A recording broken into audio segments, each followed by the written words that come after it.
It is Friday, so let's get to some questions from the listeners.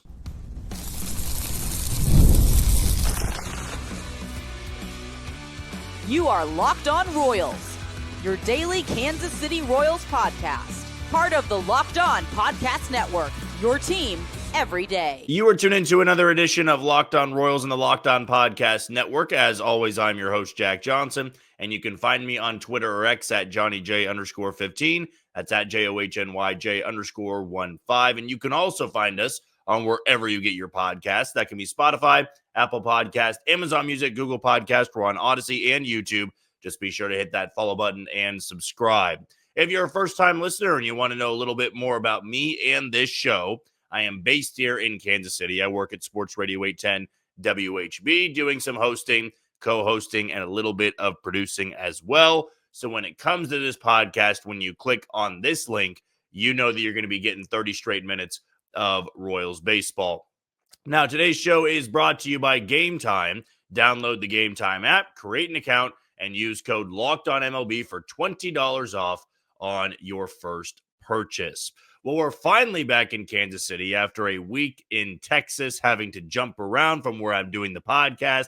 But now we're back to normal. The episodes are a little bit different this week on which days they fall on, but next week we'll be back to normal. But did want to give a programming note that beginning on December 15th, we are going to go back to about 3 episodes a week, not about exactly 3 episodes a week until I think roughly the end of January. So we have a little bit of time off. That's when I think we'll go into more of a quieter period for Major League Baseball, and there just won't be much happening. So we'll probably have more guests on. Right now, I'm in the process of getting a guest booked for next week for one of our episodes. But again, beginning on December 15th, that is when we're going to jump down to 3 episodes a week instead of our usual 5 that we have while in season. But today is a Friday, so let's get to some questions from the listeners, beginning with Grant's question on YouTube. Do you think that realistically Max Scherzer could give you Brady Singer's production from last year? And if so, how much do you think he would? It's a great question because we brought up Max Scherzer in our episode on Thanksgiving. And I think Max Scherzer is an option to look at to fill that number 4 spot in the rotation. I think when healthy, he is certainly capable of doing so. But at what point are you putting too much on a 40-year-old to give you production that a 20-some-year-old was able to give you last year in a great year for your starting pitching unit?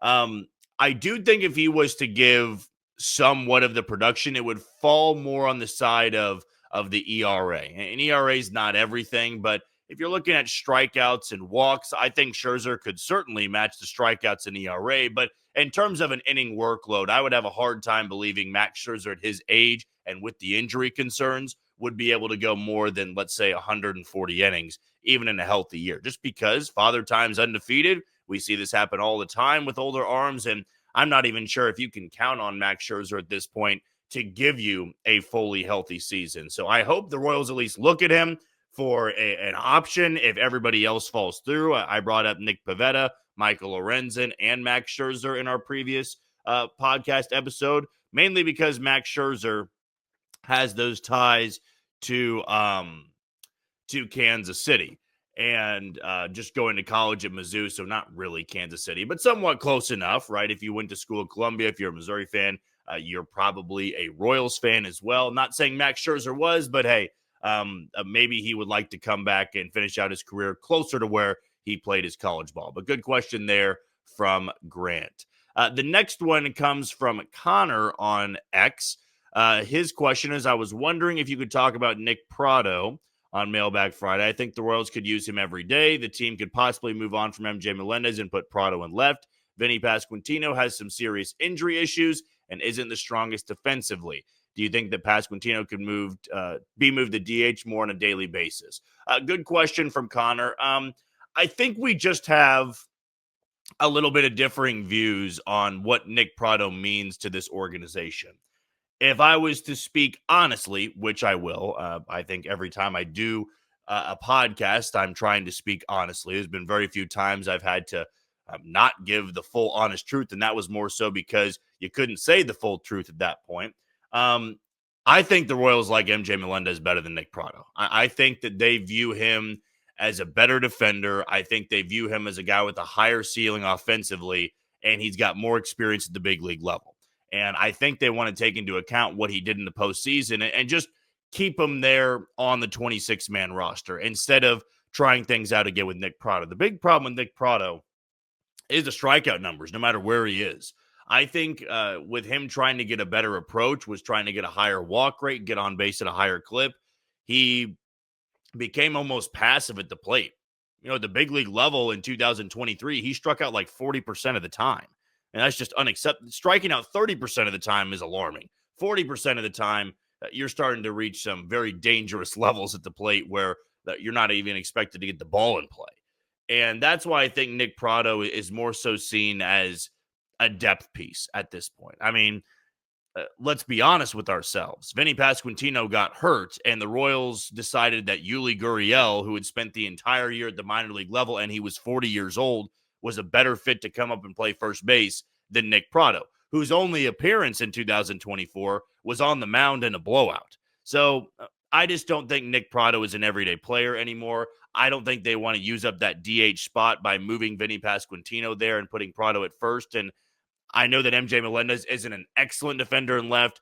Pratto would be a much worse defender out there because his lack of arm out there and his lack of athleticism, because MJ Melendez does have both those things. He's athletic and he's got a ridiculous arm out there in left field. So unfortunately, Connor, I know you're a big Nick Pratto fan. I just don't see him being an everyday player for the Royals in 2025. And even if somebody went down that plays his position, I think they're probably turning elsewhere than going back to Nick Pratto. But still, a good question, because I know there are some people out there that are wondering those same questions. The next one we have here on Twitter comes from Bobby Litt Jr. With the trade for India, where does he play? Is Massey or Garcia moving to another position, or is it a possible trade? The more I've thought about it, I think it is far more likely that Maikel Garcia's moved than Michael Massey. And I don't think really either are going to be moved. But if there was a trade to be made and they wanted to move Massey or India over to third permanently, and it came down to what somebody was offering for Garcia, I could see it, right? If somebody wants to acquire Maikel Garcia, put him at shortstop because they love the defense, they love what his bat could be and how young he is, the years of control, it wouldn't surprise me. It would really surprise me if the Royals moved on from Michael Massey, because I think they've got a lot of high hopes for him in 2025. But we did discuss this earlier in the week. I think if somebody's going to move, it'll be, I think, Michael Massey, just because I believe he's got more ability to play the outfield than India does.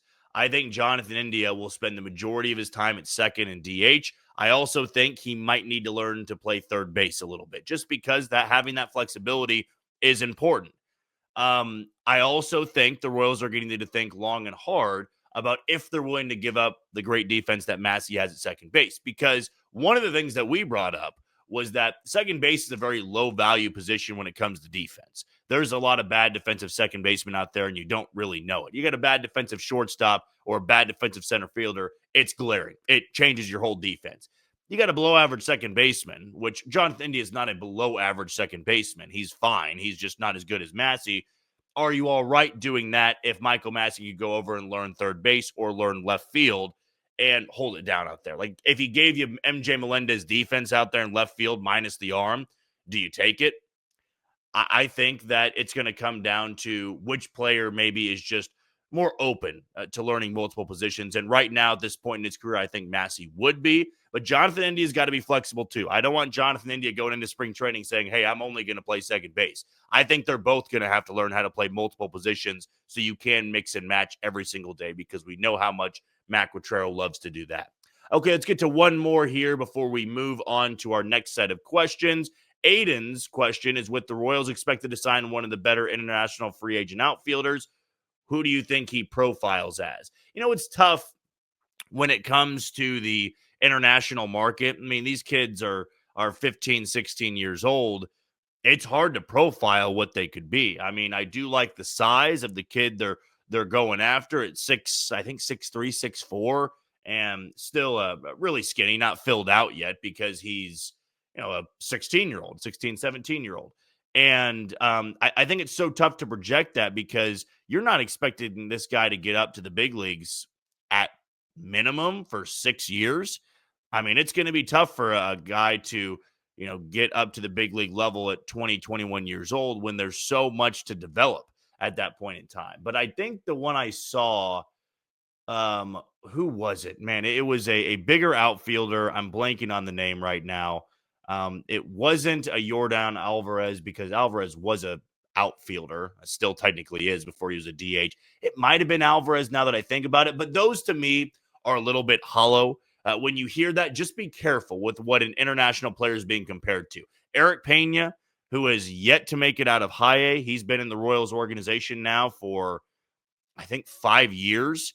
He was profiled to be Carlos Beltran, and it just didn't work out. It's because you are counting on a 16-year-old to look as good as he does now as when he's 21, 22, 23 years old. It's really hard to do. But I do like going after any of the top 5 players in the international market, but they're dart throws, right? You're not 100% confident what they could be. You just bank on the tools, right? If he's got 1 or 2 tools, you're hoping to develop an extra tool or maybe 2 more. And that's what I think the Royals see in this kid that they were able to get on the same day of the news coming out. The Royals were interested in Jonathan India. So that's now about 2 weeks ago, was it? Because it was 2 Fridays ago when the Royals were first known to be working on the trade for Jonathan India. And that's when they brought or they're expected to sign this kid out of the Dominican Republic. I think it was when the international signing period begins, which is in January. Now that I think about it, going off the top of my head, I'll have better answers in our episode tomorrow, maybe more so on the international market. But good question there coming from Aiden. Okay, we're going to take our first break of the show. When we come back, we still got a lot of questions to get to on Mailbag Friday right here on Locked On Royals. You are tuned into Locked On Royals and the Locked On Podcast Network. I'm your host, Jack Johnson, and you can find me on Twitter or X at JohnnyJ_15. Want to give a shout out to our title sponsor today in Gametime. Look, I am a big advocate for Gametime. I love talking about them. It's where I go to buy my tickets.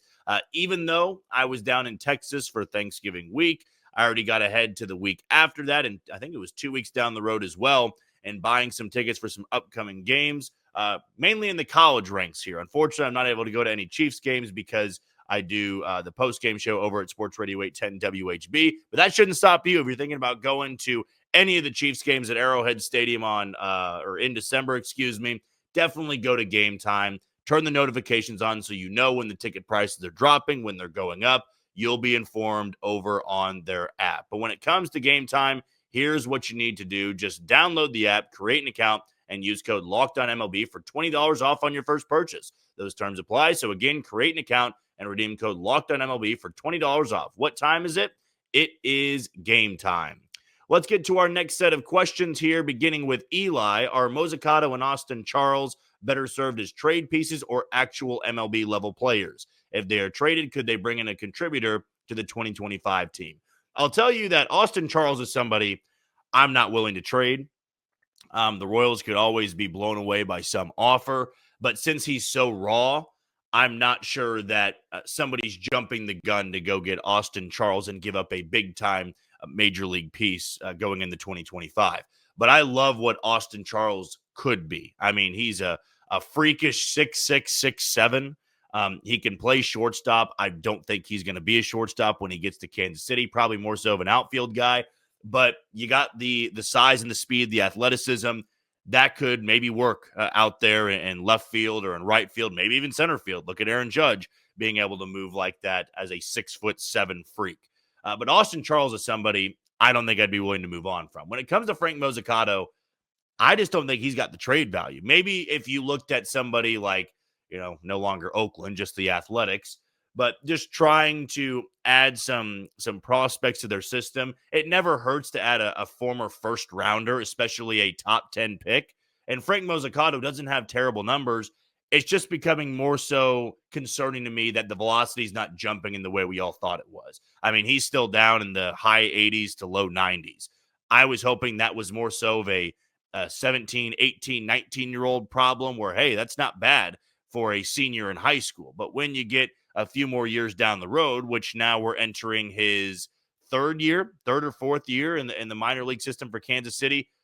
I got to see more of a velocity uptick because low 90s when you're not having pinpoint control, we're talking like Mark Burley type control, then it's just not going to work at the big league level. So if we don't see that velocity uptick, I have a hard time believing that Frank Mozzicato is going to get a pretty big return. I mean, David Sandlin was very intriguing to Boston when the Royals acquired John Schreiber because of how hard David Sandlin threw and the power pitches he had to go along with it. So to me, that's what they looked at other than Frank Mozzicato, even though Sandlin wasn't as highly rated as Frank Mozzicato in the system. So I'm not willing to move on from Austin Charles, even if you do get an enticing offer, because I think he can really be a very talented guy in Kansas City because he's got a lot of tools to work with right now. If he puts it all together, look out. I mean, you're talking about another premier piece for the Royals. But as for Mozzicato, not sure the trade value is really there.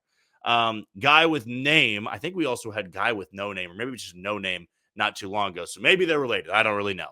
But his question is, why does Black Friday exist? I think I had the same question a few years back. When I looked it up, it has something to do with, struggling businesses. Like if there's a certain line, and if they are struggling financially, it's like in the red. And if they get to where they need to be, it's in the black. And so Black Friday was one of those time periods where stuff is 20% off, 30% off, and a lot of people are flooding the stores.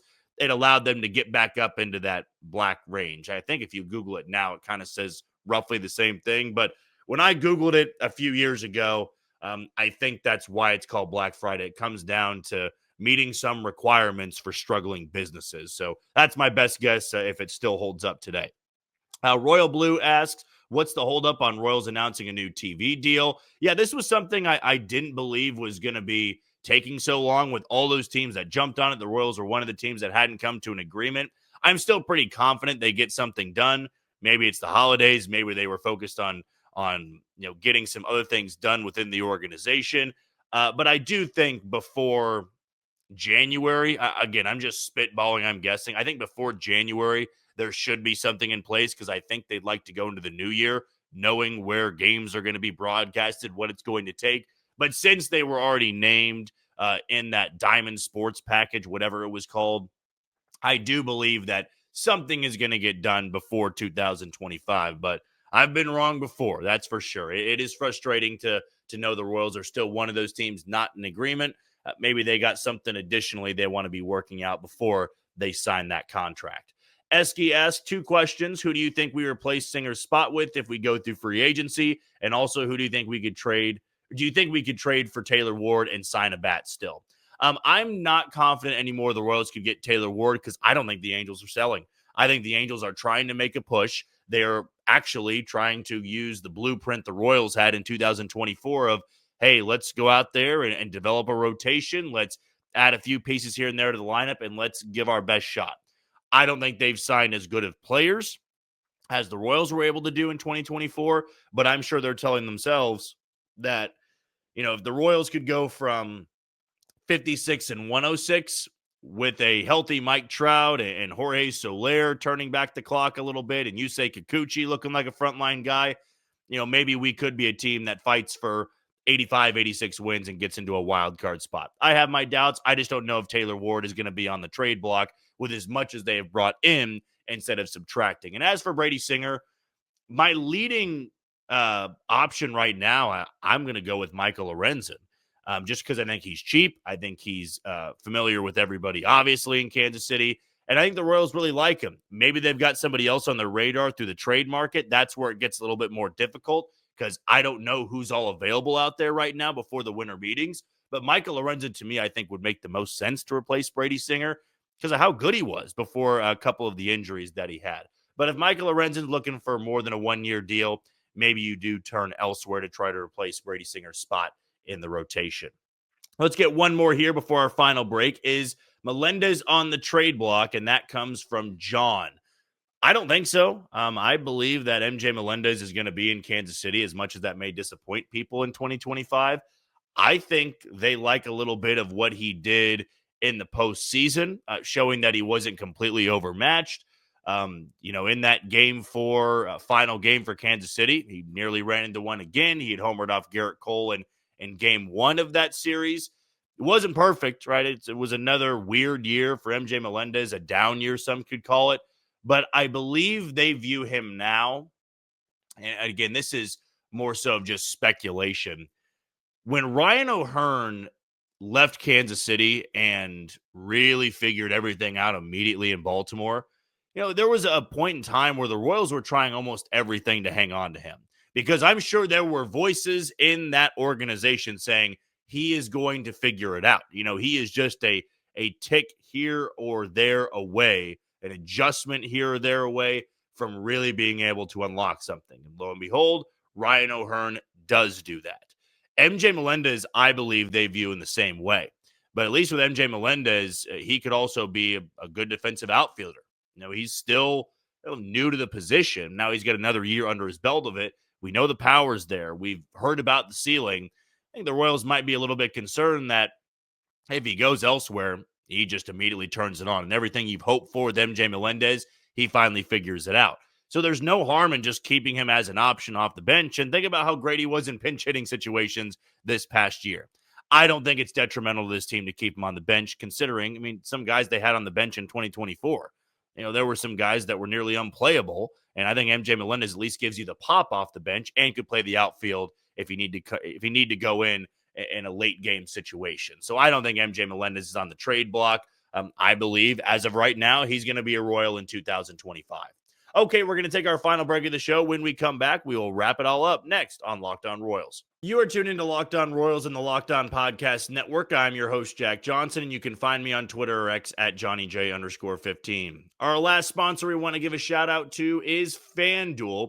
Get ready to tackle the NFL action with FanDuel, America's #1 sportsbook. Because right now, new customers can bet $5 and get $150 in bonus bets if you win. The FanDuel Sportsbook app gives you everything you need to place live bets on the NFL all in one place. So when you get a hunch in the middle of the game, you can check out the latest stats and view live play-by-play and so much more on the same page where you place your bets. Just visit FanDuel.com to join today. You'll get started with $150 in bonus bets if you win your first $5 bet. That's FanDuel.com. Never waste a hunch and make every moment more with FanDuel, an official sportsbook partner of the NFL. And for my pick, I am actually going to go for the Vikings and Cardinals game tomorrow at noon. I will take the over on receiving yards for Justin Jefferson. Okay, our last set of questions here is going to begin with Bob. When is the Soto to Casey news confer? Well, I will tell you this. That was one thing that's blown me away this offseason, the fact the Royals even called about Juan Soto. Again, the A's, right? The Rays even called. Not the A's didn't call, I was going to say, but anybody can call Juan Soto. And I don't think it got anywhere. I believe in that article done by John Heyman, it was mentioned that the Royals found out financially it's not going to be a fit. My guess was that the Royals were hoping to have some deferral, and you go after Juan Soto. Hey, we're willing to give you this, and you just toss aside a lot of that money toward the back half of your contract. But Juan Soto is going to get north of $350 million, well north of that. In fact, he's probably going 13 or 14 years on it. To me, it's down to the Yankees and it's down to the Mets. Those are my two teams that I think are in the running. Never rule out the Dodgers because of how much money they can defer in all their contracts. No fault of their own. Hey, if they can do it and there's no salary cap and it's legal to do, why not keep doing it? Why not assemble a super team? So you can never rule out the Dodgers. But to me, I think it comes down to the Yankees and the Mets. And I still believe that the Yankees are going to be able to get it done. But we'll see. I don't think we'll see anything from Juan Soto until maybe around the winter meeting time, maybe a little bit after that. My pick is going to be December when we hear from Juan Soto. Next one comes from SPP. How much bigger do you think this upcoming season's payroll will be for the Royals? I think it'll be a slight increase because they got to now replace a spot in the rotation. I feel like they're going to do that through free agency. They could go the trade route once again to get another bat, a middle of the order bat. I just feel like if you've already used a big resource in Brady Singer, how much is Chris Bubich or Alec Marsh going to get you? I don't think it's going to get you that premier middle of the bat order the Royals are looking for. So you're looking to spend on a starting pitcher. You're looking to spend on a middle of the order bat. I think it could be a little bit of an increase, but not too far off from where they were in 2024. Two bad takes question is, do you think JJ looks to extend Ragans this offseason, or is that more of an issue for next offseason? It wouldn't surprise me if the Royals wanted to get something done because they love to reward their players, but maybe they also want to see one more year from Cole Ragans before they would make that commitment. Maybe in the back of their minds, they think about the 2 Tommy John surgeries, though, as I've said many times before, it was 1 Tommy John surgery. It didn't heal correctly. Therefore, he had to have it again. It's not like he had Tommy John, pitched again, had Tommy John again. So that always gets misconstrued a little bit. But I do think it's possible. I'm not going to put it at a very high percentage right now, but he's their frontline guy. He's the ace they want to build around. But to me, I do think that if they are to get it done, the likelier option would be maybe right after the 2025 season. But you run the risk of, if he's even better in 2025, let's say he wins a Cy Young, are you going to be able to afford him? He might want to hit the open market and get one of the bigger contracts out there. So if you want to gamble on him now, you could maybe give him that extension, but maybe Cole Ragans is saying to himself, I'm betting on myself that I can be even better than I was in 2024. Charles asked, assuming the Royals need to fill 2 holes in the rotation, who would you want to see, or should we not bring back Lorenzen? I do think they should bring back Michael Lorenzen. If there was another piece to go into that rotation, I've said Chris Bubich, Alec Marsh can make a run for it. If they don't go Lorenzen, I think I'd like to see Nick Pivetta paired with Chris Bubich. So those are my options, I think, right now that I would pick. Steve's question is, what do you think is the most likely of any more possible rotation additions via trade or free agency? Yeah, I do think it's some of those options I brought up. I threw in Max Scherzer. Shane Bieber would be a fun one as well. I think that somebody's going to give him a 1-year prove-it deal, and I think he's really going to shine with it. Thinking of some other options out there, Jack Flaherty's going to be out. Yusei Kikuchi's now off the boards. I think you're looking at more so the cheaper options because you're filling at the number 4 and number 5 spot. So you can count out a lot of those top dog guys out there, but the 1-year prove-it deal guys, I'd pretty much throw any one of those guys in consideration. No names question. Hey, there's no name. Do you think any more trades are coming, or is the next move probably a free agent? My guess is the next move will be a free agent, but I'm not going to rule out another trade happening. Could be a minor one, but I do believe the Royals are still going to be one of the busier teams this offseason.